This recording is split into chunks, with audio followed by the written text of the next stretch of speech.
Hello दोस्तों, नमस्कार। बात कर लेते हैं आज के दिन भर की सारी बड़ी खबरों की, जहां सबसे पहले आपको बताएंगे अगर तुम्हें कुछ भी हुआ तो पाकिस्तानियों को उठाकर ले आएंगे। जी हां, भारतीयों को तालिबान राज में मिली Z+ सिक्योरिटी। दोस्तों, ये खबर जानकर आप भी रह जाएंगे दंग।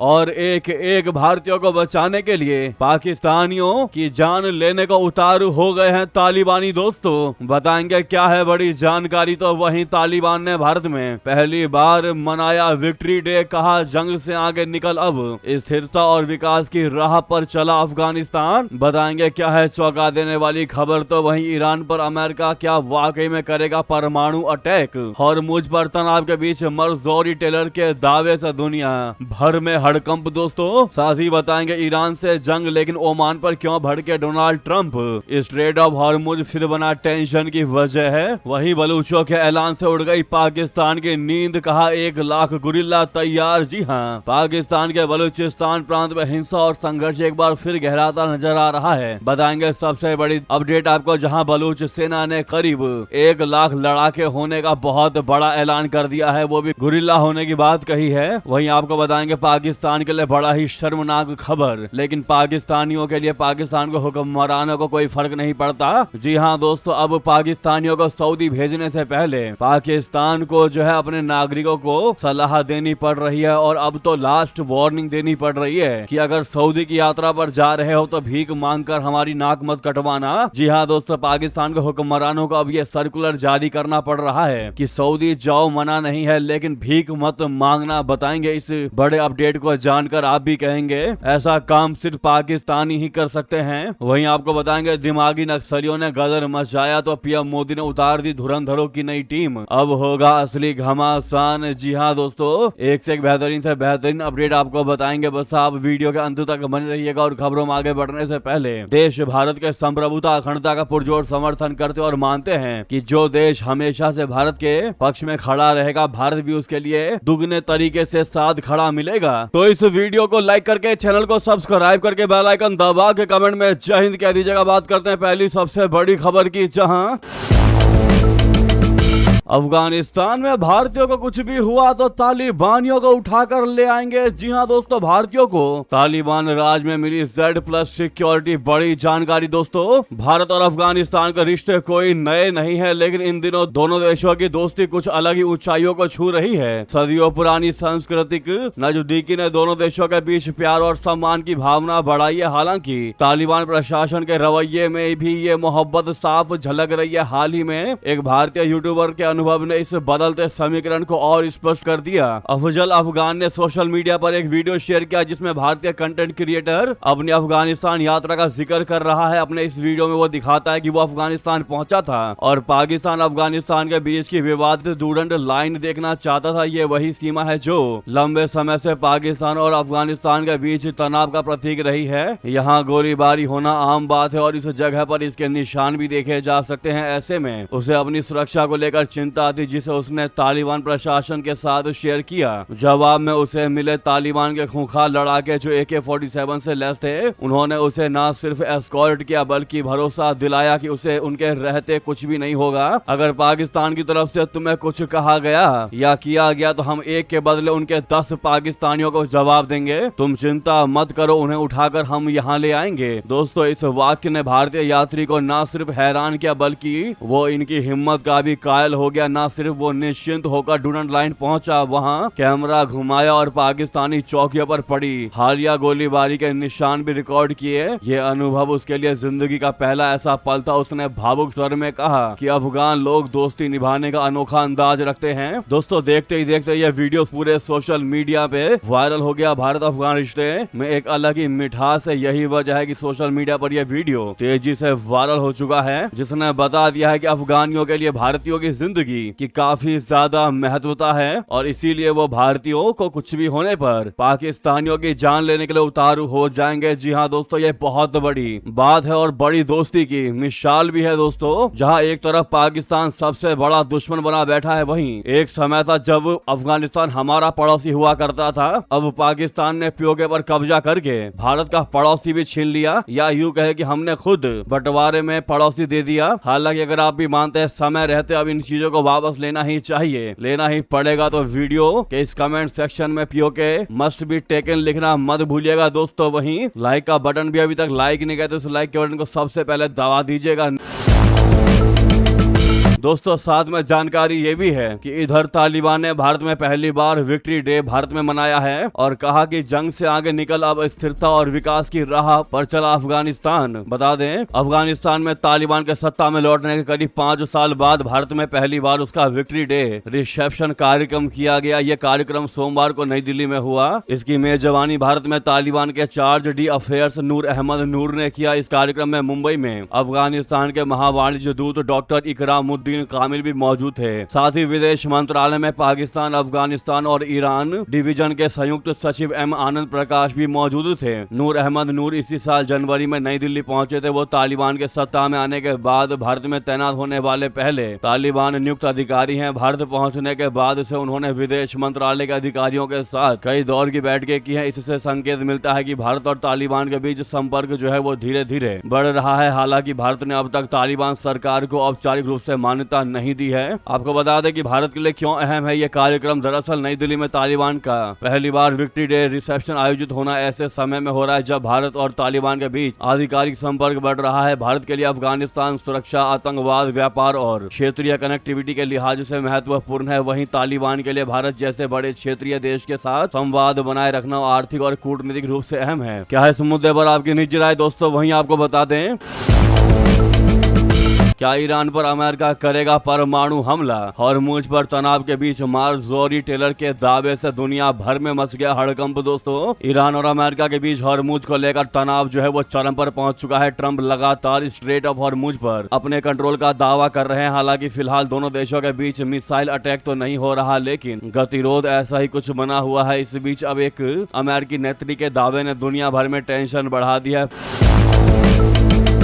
पूर्व अमेरिका कांग्रेसी सदस्य मार्जोरी टेलर ग्रीन ने एक सनसनीखेज दावा किया है। उन्होंने कहा कि व्हाइट हाउस के वरिष्ठ अधिकारी ईरान के खिलाफ परमाणु हथियारों के संभावित इस्तेमाल को लेकर रणनीतिक बैठकें कर रहे हैं। ग्रीन ने एक्स प्लेटफॉर्म पर पोस्ट करते हुए दावा किया कि व्हाइट हाउस के अधिकारी परमाणु हथियार के इस्तेमाल को लेकर उच्च स्तरीय चर्चाएं कर रहे हैं। हालांकि उन्होंने ना तो किसी अधिकारी का नाम लिया, ना ही कोई सबूत या दस्तावेज पेश किए। ग्रीन का कहना है कि प्रशासन अमेरिकी खुफिया एजेंसियों के आंतरिक आकलन को नजरअंदाज कर रहा है। इन आकलनों के अनुसार ईरान परमाणु हथियार बनाने के कगार पर नहीं है, बल्कि वॉशिंगटन इजराइल के आने वाली चेतावनियों से प्रभावित हो रहा है। दोस्तों, ग्रीन ने चेतावनी दी कि ईरान के खिलाफ परमाणु हथियारों के इस्तेमाल से बड़ा वैश्विक संघर्ष छिड़ सकता है। इसमें जान माल का भारी नुकसान हो सकता है और दुनिया भर में आर्थिक संकट पैदा हो सकता है। उन्होंने सोशल मीडिया पर लिखा, जो आप सामने देख पा रहे हैं, लिखा कि ट्रंप ने और विदेश युद्ध न होने का वादा किया था। उनके अनुसार यह कदम बड़े वैश्विक संघर्ष का रूप ले सकता है। फिलहाल दोस्तों, व्हाइट हाउस ने ग्रीन के इन दावों पर अभी तक कोई टिप्पणियां नहीं की हैं। अमेरिकी सरकार या रक्षा अधिकारियों की ओर से कोई सार्वजनिक पुष्टि नहीं हुई है। वॉशिंगटन ने अपनी परमाणु नीति बदली है या फिर ईरान के खिलाफ परमाणु हमले की तैयारी कर रहा है। दोस्तों, सोमवार को ही अमेरिकी राष्ट्रपति ट्रंप ने यह साफ शब्दों में कहा कि ईरान को किसी भी स्थिति में परमाणु हथियार हासिल नहीं करने दिया जाएगा। ट्रंप ने इसे अमेरिका का नंबर 1 लक्ष्य बताया है। उनका यह बयान ऐसे समय आया है जब पश्चिम एशिया में ईरान के साथ तनाव और कूटनीतिक बातचीत दोनों जारी है। ट्रंप ने अपने social media platform truth social पर कहा कि अमेरिका का सबसे बड़ा लक्ष्य आज भी और हमेशा भी यही रहेगा कि ईरान के पास किसी भी तरह का परमाणु हथियार नहीं होना चाहिए। आपको याद होगा दोस्तों, इससे पहले अमेरिकी उपराष्ट्रपति जेडी वेंस ने भी कहा था कि युद्ध को लेकर प्रशासन के सामने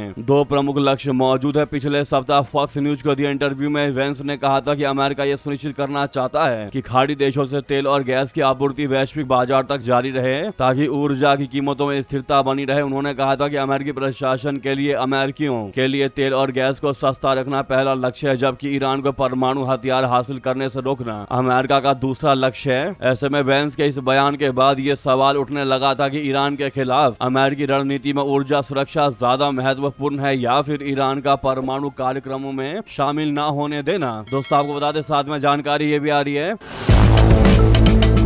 अमेरिका का जंग जो है वो ईरान से हो रहा है, लेकिन उसने ओमान पर भड़कते हुए ओमान को बड़ी चेतावनी दे दी। ऐसा क्यों दोस्तों? उसने ओमान को लेकर कहा कि ईरान से अलग बातचीत की तो गिरा देंगे तुम पर बम। दोस्तों, अमेरिकी राष्ट्रपति ट्रंप ने ओमान को कड़ी चेतावनी दी है, क्योंकि इससे पहले ईरान ने कहा कि उसने स्ट्रेट ऑफ हॉर्मुज से संभावित शिपिंग रूट पर मस्कट के साथ सहमति बना ली है। खबरों के अनुसार ट्रंप ने फॉक्स न्यूज के रिपोर्टर ट्रे यिंगस्ट से कहा कि अगर ओमान ईरान के खिलाफ अमेरिकी कोशिशों में रुकावट डालता है तो वॉशिंगटन सैन्य कार्रवाई करेगा। उनका यह बयान ऐसे वक्त में आया है जब मौजूदा टकराव को खत्म करने के लिए किसी बड़े समझौते के बिना ही अमेरिका और ईरान के बीच 60 दिन का मेमोरेंडम खत्म हो गया है। अब ऐसे में इस राजनीतिक हलचल ने ओमान को एक मुश्किल में डाल दिया है। मस्कट ने पारंपरिक रूप से वॉशिंगटन और तेहरान दोनों के साथ अच्छे रिश्ते बनाए रखे हैं और अक्सर दोनों देशों के बीच मीडिएटर का रोल निभाया है। ट्रंप ने पहले भी ओमान के पानी से शिपिंग में रुकावट डालने करने की कोशिशों के बारे में चेतावनियां दी थी और जोर दिया था कि straight of Hormuz international traffic के लिए खुला रहना चाहिए। अमेरिका ईरान के खिलाफ अपने व्यापक दबाव अभियान के तहत स्ट्रेट को फिर से खोलने पर जोर दिया जा रहा है। अगर ईरान के साथ दोस्तों कोई भी समझौता हुआ है ओमान का, तो आप यूं समझ लीजिए कि अमेरिका ईरान युद्ध में अब ओमान जो है वो बलि का बकरा बन गया है। जैसा कि ईरान ने दावा किया है कि उसने ओमान के साथ हॉर्मुज से जहाजों के गुजरने के प्लान पर एक समझौता कर लिया है। दोनों देशों के बीच से गुजरने वाले इस महत्वपूर्ण मार्ग को लेकर दोनों पक्ष अब एक संयुक्त बयान के लिए डिटेल्स को फाइनल करने पर काम कर रहे हैं। ऐसे में ओमान की हालत खराब होने वाली है दोस्तों। वहीं आपको बता दें, डोनाल्ड ट्रंप ने कहा कि सफेद झंडा लेकर आए ईरान, तो तेहरान का आया जवाब, कहा हॉर्मुज में तोड़ देंगे अमेरिकी नाकेबंदी। ये हम अभी की अपडेट आपको बता रहे हैं। ईरान ने अमेरिका को चेतावनी दी है कि अगर कुछ हफ्तों के भीतर अंतरिम शांति समझौते की सभी शर्तें लागू नहीं की गई तो वो स्ट्रेट ऑफ हॉर्मुज और आसपास के इलाकों में सैन्य कार्रवाई शुरू कर देगा। जी हाँ, राइटर से बात करने वाले एक वरिष्ठ ईरानी अधिकारी के अनुसार अगर अमेरिका तय समय सीमा के भीतर समझौते को लागू नहीं करता तो ईरान जो है वो हॉर्मुज के पार तक हमला करेगा।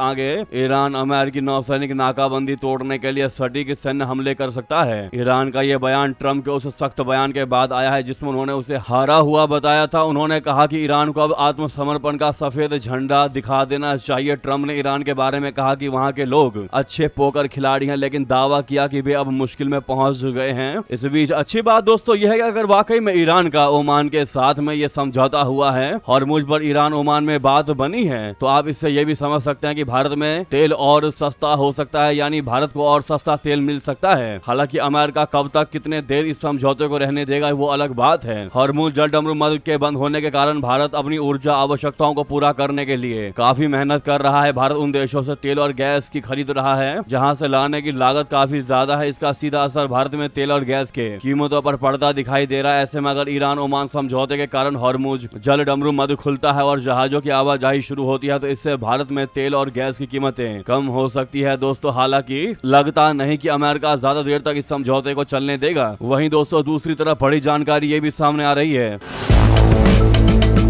हमास से बैठक के बाद नेतन्याहू से मिले ट्रंप के दामाद जेरेड कुशनर, क्या सुलझा पाएंगे मिडल ईस्ट संकट? बता दें, पश्चिम एशिया संघर्ष के वार्ताकार और अमेरिकी राष्ट्रपति ट्रंप के दामाद जेरेड कुशनर सोमवार को इजराइल के प्रधानमंत्री बेंजामिन नेतन्याहू के साथ बैठक कर रहे हैं। ये बैठक ऐसे समय हो रही है जब प्रधानमंत्री नेतन्याहू ने कुछ दिन पहले गाजा में युद्ध विराम समझौते को आगे बढ़ाने के लिए अमेरिका समर्थित 15 सूत्रीय समझौते को खारिज कर दिया था। सोमवार को यह बैठक करीब 3 घंटे से अधिक समय तक चली। इससे पहले कुशनर ने मिस्र में हमास नेता के साथ करीब 2 घंटे की बैठक की थी। अमेरिका अब इजराइल से इस समझौते के मसौदे को मंजूरी देने के लिए दबाव बना रहा है। पूरे मामले में करीब 20 लाख फलस्तीनियों की जिंदगी, युद्ध से तबाह गाजा के पुनर्निर्माण और भविष्य में इस क्षेत्र पर नियंत्रण जैसे महत्वपूर्ण मुद्दे दांव पर लगे हैं। दोस्तों, हमास का कहना है कि उसने इस मसौदा को स्वीकार कर लिया है जिसमें हथियार छोड़ने का प्रावधान भी शामिल है। संगठन मध्यस्थों और अमेरिका द्वारा बनाए गए शांति बोर्ड से इजराइल को इस योजना पर सहमत होने के लिए मजबूर करने की अपील कर रहा है, लेकिन इजराइल का कहना है कि इसके तहत उसे धीरे धीरे गाजा से पीछे हटना होगा, जबकि हमास को किसी भी इजरायली वापसी से पहले पूरी तरह हथियार त्यागना पड़ेगा। अब सबसे बड़ा सवाल यह है कि क्या गाजा पर कब्जा छोड़ देगा इजराइल? दोस्तों, इजरायली सैनिक वर्तमान में गाजा पट्टी के करीब 60% हिस्से पर कब्जा किए हुए हैं। नेतन्याहू पहले भी गाजा के और बड़े हिस्से पर नियंत्रण करने की धमकी दे चुके हैं। ऐसे में उनके बयान को अगर सीरियसली ले तो फिर गाजा को कभी नहीं छोड़ेगा इजराइल। ये बात भी गांठ बांध लेनी चाहिए। वहीं आपको बता दें,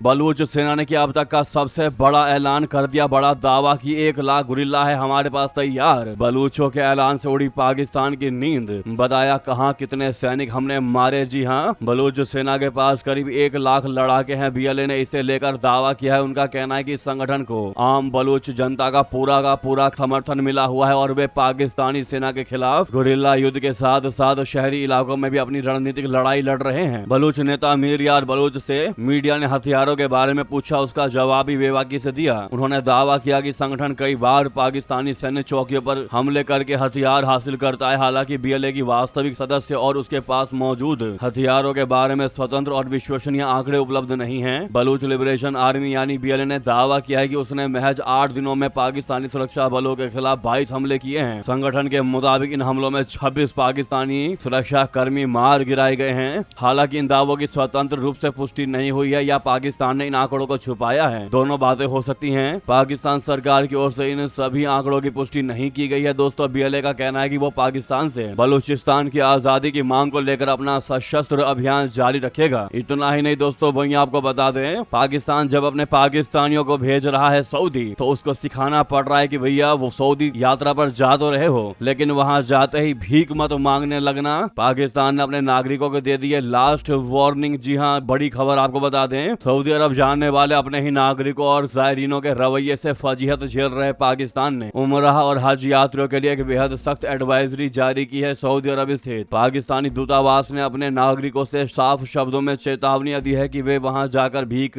मांगने, गलत और उल्टे तरीकों से पैसे जुटाने या वीजा नियमों का उल्लंघन करने जैसी हरकतों से बाज आए। दूतावास ने अपने सख्त लहजे में कहा है कि सऊदी सरकार ने पवित्र शहरों मक्का और मदीना के आसपास भीख मांगने वालों के खिलाफ जीरो टॉलरेंस की नीति अपनाई है। नियमों को तोड़ने पर तुरंत कार्रवाई होती है, जिसमें तुरंत गिरफ्तारी, जेल और देश से बाहर निकालने की कार्रवाई होगी। ऐसे में पाकिस्तान के हुक्मरानों को पता है पाकिस्तानियों की चाल। उसको पता है कि उसके जैसे नागरिक दूसरे देशों में जाकर के भिखारी बन जाते हैं, पैसे मांगने लगते हैं। जैसे शहबाज और मुनीर दूसरे देशों में जाकर के हाथ फैलाते हैं, राजनेताओं के सामने भीख मांगते हैं, वैसे उनके नागरिक भी जब दूसरे देश में जाते हैं तो भीख मांगने लगते हैं। ऐसे में पाकिस्तान के हुक्मरान इन बातों से पूरे तरीके से वाकिफ है। दोस्तों, ऐसे में अब जब उमरा और हज यात्रियों का समय आ चुका है तो फिर उसने इस चेतावनी को असरदार बनाने के लिए रियाद स्थित पाकिस्तानी दूतावास ने सोशल मीडिया पर एक आर्टिफिशियल इंटेलिजेंस जनरेटेड वीडियो भी शेयर किया, जिसमें दिखाया गया और कैप्शन लिखा गया कि पाकिस्तान से आने वाले सभी उमरा यात्री और कामगारों के लिए महत्वपूर्ण संदेश। बाकी वीडियो देखकर समझ जाइए, ऐसा उसने कहा। और इस वीडियो में दिखाया गया है कि कैसे नियम तोड़ने पर एक पाकिस्तानी नागरिक को सऊदी पुलिस गिरफ्तार करके जेल में डाल देगी। दूतावास का मकसद अपने नागरिकों को यह संदेश देना है कि वहां जाकर भिखारी ना बने। तो ये स्थिति है दोस्तों पाकिस्तान की और पाकिस्तानियों की। इस पर आप क्या कहना चाहेंगे? वाकई में कितनी शर्मनाक बात है ना दोस्तों कि किसी देश के ऑफिशियल्स को ऐसे सर्कुलर जारी करने पड़ रहे हैं। इस पर आपकी जो भी निजी राय हो कमेंट करके बताइएगा। पाकिस्तान पहले आतंकिस्तान था और अब आतंकिस्तान के साथ साथ भिखारिस्तान भी बन चुका है। वहीं आपको बता दें,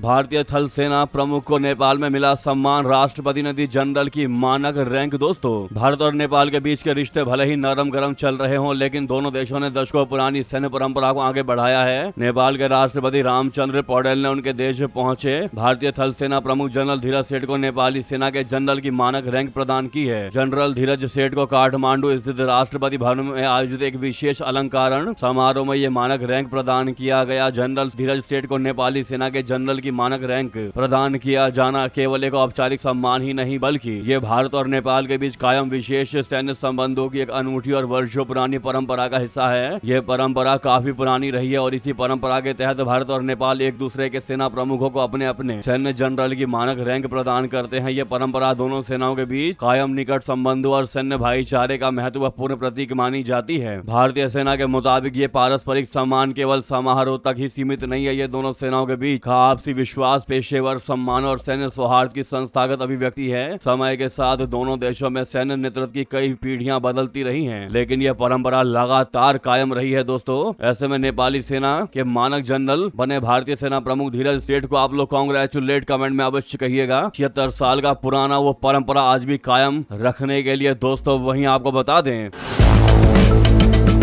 अमेरिका और भारत के बीच बड़ी ड्रोन डील, ड्रैगन की बढ़ेगी टेंशन। जी हां, ईरान जंग के बीच भारत ने अमेरिका से एक बार फिर 2 MQ-9 सी गार्डियन ड्रोन को लीज पर लेने का करार किया है। वर्ष 2020 से भारतीय नौसेना लीज पर लेकर इन हाई एल्टीट्यूड लॉन्ग एंड्योरेंस बोले तो HALI हाली remotely piloted aircraft system RPAS के जरिए हिंद महासागर की रखवाली कर रही है। हालांकि ईरान का दावा है कि मिडल ईस्ट जंग में अमेरिका के 40 से ज्यादा ऐसे MQ-9 ड्रोन को मार गिराया गया है। सोमवार को भारत के रक्षा मंत्रालय और MQ-9 ड्रोन बनाने वाली अमेरिकी company general Atomics aeronautical systems के बीच राजधानी दिल्ली स्थित कर्तव्य भवन में यह करार हुआ। अगले 30 महीने तक भारतीय नौसेना लीज बोले तो पट्टे पर लिए इन MQ-9B ड्रोन्स को ऑपरेट करेगी। इस सौदे की कुल कीमत 1943 करोड़ है दोस्तों। साथ में जानकारी ये भी है कि ट्रंप ने किम जोंग उन के लिए दक्षिण कोरिया को धमकाया, तो चीन की क्या रही प्रतिक्रिया। दरअसल अमेरिकी राष्ट्रपति ट्रंप ने उत्तर कोरिया के प्रति फिर हाथ बढ़ाया है। किम जोंग उन के लिए वो सबसे अहम पार्टनर, दक्षिण कोरिया के साथ संबंधों को भी कमतर करने की बात कर चुके हैं। उत्तर कोरिया के सबसे अच्छे संबंध रशिया और चाइना से है। चीन के साथ संबंध आर्थिक है तो रशिया के साथ आर्थिक और सैन्य दोनों हैं। चीन के साथ बढ़ती तनातनी के बीच ट्रंप का किम कार्ड माना जा रहा है कि चीन के खिलाफ ही है। जी हाँ, इस बार में जब चीन से सवाल हुए कि वो कैसे इस बात को देखता है तो चीन का जवाब दिलचस्प था। चीनी विदेश मंत्रालय के प्रवक्ता लिन जियान ने कहा कि हमने इस बारे में आई रिपोर्टों पर ध्यान दिया है। कोरियाई प्रायद्वीप पर शांति और स्थिरता बनाए रखना और कोरियाई प्रायद्वीप के मुद्दे का राजनीतिक समाधान निकालना सभी पक्षों के साझा हितों के लिए फायदेमंद है। वहीं दक्षिण कोरिया ने सोमवार को उम्मीद जताई कि अमेरिका और उत्तर कोरिया के बीच बातचीत फिर से शुरू होगी, जिससे कोरियाई प्रायद्वीप में तनाव कम हो सके। अमेरिकी राष्ट्रपति ट्रंप के दक्षिण कोरिया के साथ सेनाभ्यास कम करने के आदेश से चिंता पैदा हो गई थी कि इससे उत्तर कोरियाई खतरों के खिलाफ दोनों सहयोगियों की तैयारी पर असर पड़ सकता है। जी हाँ, वहीं आपको बता दें दिमागी नक्सलियों ने गदर मचाया तो पीएम मोदी ने उतार दी धुरंधरों की नई टीम। अब होगा तगड़ा घमासान दोस्तों। 2 दिन से मोदी विरोधी इकोसिस्टम धुआं हो रखा है। पूरे इकोसिस्टम में आग लगी हुई है क्योंकि नरेंद्र मोदी इन्हें बैक टू बैक झटके दे रहे हैं। सबसे ज्यादा आग तो इस बात से लगी है कि पीएम मोदी ने लाल किले से दिमागी नक्सल क्यों बोल दिया। दिमागी नक्सल सुनते ही ये सब उछलने लग गए। जी हाँ, कांग्रेस से लेकर केजरीवाल तक सब खुद को दिमागी नक्सल बताने लगे। इन्होंने दिमागी नक्सल वाली बात को लेकर ऐसा गदर मचा दिया कि ये लोग खुद ही एक्सपोज हो गए दोस्तों। आज इसके बारे में आपको बता दें कि ये इकोसिस्टम दिमागी नक्सल में ही फंसा रह गया इन विरोधियों के। जी हाँ, उधर पीएम मोदी ने दिमागी नक्सलों के खिलाफ धुरंधरों की नई टीम उतार दी। बीजेपी की नई टीम का ऐलान हो चुका है। इसमें ऐसे चौंकाने वाले नाम है जिन्हें सुनकर एनडी और इंडी के इकोसिस्टम टेंशन में है। बीजेपी की नई टीम में किसका कमबैक हुआ, कौन से ऐसे नाम है जो इंडी के इकोसिस्टम में खलबली मचा देंगे, आपको बता दें। प्रधानमंत्री नरेंद्र मोदी ने जब से देश को दिमागी नक्सलों से सावधान किया तब से मोदी विरोधी इकोसिस्टम और उछलने लगा। पीएम ने तो किसी का नाम नहीं लिया, लेकिन इंडी वालों ने खुद ही ये मान लिया कि पीएम ने इन्हें ही दिमागी नक्सल कहा है। 2027 के चुनावों से पहले भाजपा के राष्ट्रीय अध्यक्ष नितिन नवीन की नई राष्ट्रीय टीम के ऐलान को राजनीतिक संकेत के तौर पर देखा जा रहा है। आखिर चुनाव वाले राज्यों में किसे कमान सौंपी गई है और उनकी चुनौतियां क्या होंगी दोस्तों। आपको बता दें भाजपा को चुनाव में अपने सहयोगियों को मिलाकर कुल 36 सीटें मिली थी, जिसमें आरएलडी को 2 और अपना दल एस को 1 सीट मिली थी। ऐसे में अब पार्टी के सामने अलग अलग सामाजिक समूहों के बीच अपनी मजबूती बनाए रखने के लिए बड़ी चुनौती है। इसके लिए पार्टी ने कुंवर बासित अली को अल्पसंख्यक मोर्चा और अमरपाल मौर्य को ओबीसी मोर्चे की जिम्मेदारी दी है। इसके अलावा हरीश द्विवेदी और संगीता यादव को राष्ट्रीय संगठन में जिम्मेदारी देकर भाजपा ने अपने प्रतिनिधित्व को मजबूत करने की कोशिश की है। अमेठी से सांसद रह चुकी स्मृति ईरानी को भी भाजपा ने राष्ट्रीय महामंत्री बनाया है, जो महिला वोटर्स बढ़ाने में अहम फैसला हो सकता है दोस्तों। बाकी जानकारी आप स्क्रीन पर देख ही पा रहे होंगे। ऐसे में आप कह सकते हैं कि 2027 चुनाव से पहले बीजेपी की इस नई टीम ने वाकई में धुआं काट दिया है इन विपक्षियों के सामने। चुनावी राज्यों में इन सभी को कमान देकर नई चुनौतियों को खत्म करने का पूरा प्रयास किया है दोस्तों प्रधानमंत्री मोदी सरकार ने। इस मुद्दे पर आपकी जो भी निजी राय हो कमेंट करके बताएगा। लगे हाथ तो वीडियो को लाइक करके चैनल को सब्सक्राइब करके बेल आइकन दबा के कमेंट में जय हिंद कहिएगा। रिक्वेस्ट है दोस्तों, जहां पर भी आपका ग्रुप हो व्हाट्सएप फेसबुक एक्स पर वीडियो को शेयर करना बिल्कुल मत भूलिएगा। मिलते हैं नेक्स्ट बड़ी खबर में। जय हिंद, जय भारत।